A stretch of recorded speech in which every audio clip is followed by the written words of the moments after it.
ನೋಡಿ, ಪ್ರಧಾನ ಮಂತ್ರಿಗಳು ಲೋಕಸಭೆಯಲ್ಲಿ ಮಾತಾಡಬೇಕಾದ್ರೆ ಯಾವ ರೀತಿಯಾಗಿ ವ್ಯಂಗ್ಯವಾಗಿ ಮಾತಾಡಿದ್ದಾರೆ ಅಂತಕ್ಕಂಥದ್ದು ದಾಖಲೆಗಳಲ್ಲಿದೆ, ತಮ್ಮ ಮಾಧ್ಯಮಗಳಲ್ಲಿದೆ.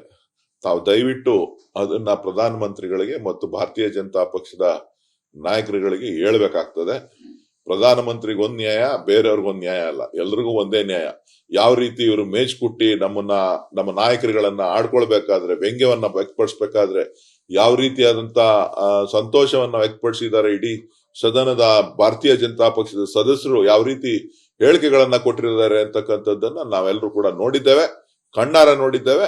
ಸೊ ಇವತ್ತು ಪ್ರಜಾಪ್ರಭುತ್ವ ವ್ಯವಸ್ಥೆಯಲ್ಲಿ ಮಾತನಾಡ್ತಕ್ಕಂಥದ್ದಕ್ಕೆ ನಮ್ಗೆ ಸ್ವತಂತ್ರ ಇದೆ, ಹಕ್ಕಿದೆ, ಅದನ್ನ ಮಾಡಿದ್ದಾರೆ. ಇಂಥದ್ದೇ ಕೃತ್ಯ ಕರ್ನಾಟಕದಲ್ಲೂ ಕೂಡ ಕಾಂಗ್ರೆಸ್ ಗವರ್ಮೆಂಟ್ ಇದ್ದಾಗ ಆಗಿತ್ತು. ಅಂದ್ರೆ ಸೆಕ್ಯೂರಿಟಿ ಬ್ರೀಚ್, ವಿಧಾನಸಭೆಯಲ್ಲಿ ಯಾರೋ ಬಂದು 1 ತಾಸು ಕೂತು ಹೋಗಿದ್ರು, ಅವತ್ತು ಸರ್ಕಾರಕ್ಕೆ ಗೊತ್ತಾಗಿಲ್ವಾ ಅನ್ನೋದು ಕುಮಾರಸ್ವಾಮಿ ಅವರ ಪ್ರಶ್ನೆ. ನೋಡಿ, ಅವರು ವಿಧಾನಸಭೆಯಲ್ಲಿ ಒಂದು ನಾಯಕರಾಗಿದ್ದಾರೆ, ಅವರಲ್ಲಿ ಎತ್ತಬೇಕಾಗಿತ್ತು ಆ ವಿಚಾರವನ್ನ. ಅಲ್ಲೇನು ಯಾವುದೇ ವಿಧವಾದಂತಹ ಸ್ಪ್ರೇ ಆಗ್ಲಿ ಭಯೋತ್ಪಾದಕ ರೀತಿಯಲ್ಲಿ ಬಂದು ದಾಳಿ ಮಾಡಿದಂತದ್ದಲ್ಲ. ಅವರು ಒಳಗಡೆ ಬಂದು ಕುಳಿತು ಸದಸ್ಯರ ರೀತಿಯಲ್ಲಿ ಕುಳಿತು ಹೋಗಿದ್ರೆ ಹೊರತು ಯಾವುದೇ ಒಂದು ಥ್ರೆಟ್ ಅನ್ನ ವ್ಯಕ್ತಪಡಿಸಲಿಲ್ಲ. ಇಲ್ಲಿ ನಮ್ಮ ಲೋಕಸಭಾ ಅಧಿವೇಶನಕ್ಕೆ ಲೋಕಸಭಾ ಯಾರೇ ನೋಡ್ಲಿಕ್ಕೆ ಗ್ಯಾಲರಿಗೆ ಬರ್ತಕ್ಕಂಥವ್ರು ಒಂದು ಸಣ್ಣ ಪೇಪರ್ ಅನ್ನು ಕೂಡ ಒಳಗಡೆ ಬಿಡುವಂತದ್ದಲ್ಲ. ಇವತ್ತು ಅನೇಕ ವಸ್ತುಗಳು ಒಳಗಡೆ ಬಂದಿದೆ ಅಂತ ಹೇಳಿದ್ರೆ ಅದು ಸೆಕ್ಯೂರಿಟಿ ಲ್ಯಾಪ್ಸಸ್ ಅಲ್ಲದೆ ಅಂತ ಒಂದು ಸದನ ಕಟ್ಟಿದೀವಿ ಅಂತ ಹೇಳಿ ವಿಶೇಷವಾಗಿ ಅವರು ವಿನ್ಯಾಸ ಮಾಡಿದೀವಿ, ಎಲ್ಲಾ ತರದ ಟೆಕ್ನಾಲಜಿನ ನಾವು ಅಳವಡಿಸ್ಕೊಂಡಿದೀವಿ, ಯಾವುದೇ ಮುಂದಕ್ಕೆ ಭಯ ಇಲ್ಲ. ಎಂಥದ್ದೇ ಸಂದರ್ಭ ಬಂದ್ರು ಕೂಡ ಲೋಕಸಭೆ ಇದು ಏನು ನಮ್ಮ ಸಂಸತ್ ಭವನ ಸೇಫ್ ಅಂತಕ್ಕಂಥದ್ದನ್ನ ಪ್ರಧಾನ ಮಂತ್ರಿಗಳು ಹೇಳಿದ್ರು. ಅದು ಇವತ್ತು ಕೇವಲ ಯಾರೋ ಒಂದು 4-5 ಜನ ಕಾರಣಗಳಿಗೋಸ್ಕರ ಅವ್ರೇನ್ ಕಾರಣ ಕೊಟ್ಟರು ಅದು ಬೇರೆ ವಿಚಾರ. ಆದ್ರೆ ಲ್ಯಾಪ್ಸಸ್ ಏನಾಗಿದೆ ಅದನ್ನ ಸರ್ಕಾರ ಒಪ್ಕೋಬೇಕಾಗ್ತದೆ, ಸರ್ಕಾರ ಅದಕ್ಕೆ ಉತ್ತರ ಕೊಡ್ಬೇಕಾಗ್ತದೆ. ಅದು ಕೂಡ ಅಸೆಂಬ್ಲಿ ಹೌಸ್ ನಡಿಬೇಕಾದ್ರೆ, ಹೌಸ್ ಆರ್ಡರ್ ಅಲ್ಲಿ ಇದ್ದು ನಡೆಯುವಂತ ಸಂದರ್ಭದಲ್ಲಿ ಈ ರೀತಿಯಾಗಿ ಆದಂತಕ್ಕಂಥದ್ದು ನಾವು ಖಂಡಿಸ್ತಾ ಇದ್ದೇವೆ. ಅದನ್ನಕ್ಕೋಸ್ಕರ ನಮ್ಮ ಹೋರಾಟ ನಡೀತಾ ಇದೆ. ನೋಡಿ, ಪ್ರಧಾನ ಮಂತ್ರಿಗಳು ಲೋಕಸಭೆಯಲ್ಲಿ ಮಾತಾಡಬೇಕಾದ್ರೆ ಯಾವ ರೀತಿಯಾಗಿ ವ್ಯಂಗ್ಯವಾಗಿ ಮಾತಾಡಿದ್ದಾರೆ ಅಂತಕ್ಕಂಥದ್ದು ದಾಖಲೆಗಳಲ್ಲಿದೆ, ತಮ್ಮ ಮಾಧ್ಯಮಗಳಲ್ಲಿದೆ. ತಾವು ದಯವಿಟ್ಟು ಅದನ್ನ ಪ್ರಧಾನ ಮಂತ್ರಿಗಳಿಗೆ ಮತ್ತು ಭಾರತೀಯ ಜನತಾ ಪಕ್ಷದ ನಾಯಕರುಗಳಿಗೆ ಹೇಳ್ಬೇಕಾಗ್ತದೆ.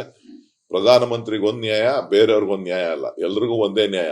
ಯಾವ ರೀತಿ ಇವರು ಮೇಜ್ಕುಟ್ಟಿ ನಮ್ಮ ನಾಯಕರುಗಳನ್ನ ಆಡ್ಕೊಳ್ಬೇಕಾದ್ರೆ, ವ್ಯಂಗ್ಯವನ್ನ ವ್ಯಕ್ತಪಡಿಸಬೇಕಾದ್ರೆ ಯಾವ ರೀತಿಯಾದಂತ ಸಂತೋಷವನ್ನ ವ್ಯಕ್ತಪಡಿಸಿದ್ದಾರೆ ಇಡೀ ಸದನದ ಭಾರತೀಯ ಜನತಾ ಪಕ್ಷದ ಸದಸ್ಯರು ಯಾವ ರೀತಿ ಹೇಳಿಕೆಗಳನ್ನ ಕೊಟ್ಟಿದ್ದಾರೆ ಅಂತಕ್ಕಂಥದ್ದನ್ನ ನಾವೆಲ್ಲರೂ ಕೂಡ ನೋಡಿದ್ದೇವೆ, ಕಣ್ಣಾರ ನೋಡಿದ್ದೇವೆ. ಸೊ ಇವತ್ತು ಪ್ರಜಾಪ್ರಭುತ್ವ ವ್ಯವಸ್ಥೆಯಲ್ಲಿ ಮಾತನಾಡ್ತಕ್ಕಂಥದ್ದಕ್ಕೆ ನಮ್ಗೆ ಸ್ವತಂತ್ರ ಇದೆ, ಹಕ್ಕಿದೆ, ಅದನ್ನ ಮಾಡಿದ್ದಾರೆ.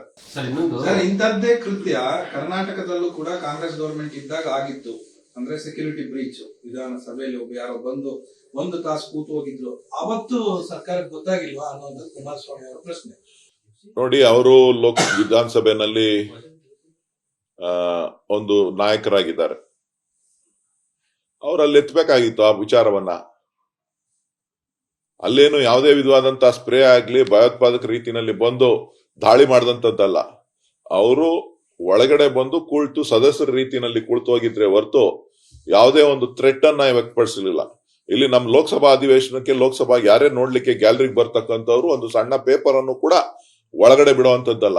ಇವತ್ತು ಅನೇಕ ವಸ್ತುಗಳು ಒಳಗಡೆ ಬಂದಿದೆ ಅಂತ ಹೇಳಿದ್ರೆ ಅದು ಸೆಕ್ಯೂರಿಟಿ ಲ್ಯಾಪ್ಸಸ್ ಅಲ್ಲದೆ ಅಂತ ಒಂದು ಸದನ ಕಟ್ಟಿದೀವಿ ಅಂತ ಹೇಳಿ ವಿಶೇಷವಾಗಿ ಅವರು ವಿನ್ಯಾಸ ಮಾಡಿದೀವಿ, ಎಲ್ಲಾ ತರದ ಟೆಕ್ನಾಲಜಿನ ನಾವು ಅಳವಡಿಸ್ಕೊಂಡಿದೀವಿ, ಯಾವುದೇ ಮುಂದಕ್ಕೆ ಭಯ ಇಲ್ಲ.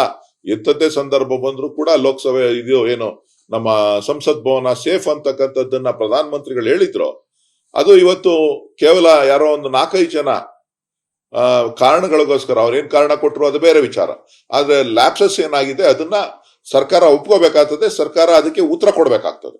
ಅದು ಕೂಡ ಅಸೆಂಬ್ಲಿ ಹೌಸ್ ನಡಿಬೇಕಾದ್ರೆ, ಹೌಸ್ ಆರ್ಡರ್ ಅಲ್ಲಿ ಇದ್ದು ನಡೆಯುವಂತ ಸಂದರ್ಭದಲ್ಲಿ ಈ ರೀತಿಯಾಗಿ ಆದಂತಕ್ಕಂಥದ್ದು ನಾವು ಖಂಡಿಸ್ತಾ ಇದ್ದೇವೆ. ಅದನ್ನಕ್ಕೋಸ್ಕರ ನಮ್ಮ ಹೋರಾಟ ನಡೀತಾ ಇದೆ. ಅನುಕ್ಷಣದ ಸುದ್ದಿಗಳಿಗಾಗಿ ವಿಸ್ತಾರ ನ್ಯೂಸ್ ಯೂಟ್ಯೂಬ್ ಚಾನೆಲ್ ಸಬ್ಸ್ಕ್ರೈಬ್ ಮಾಡಿ.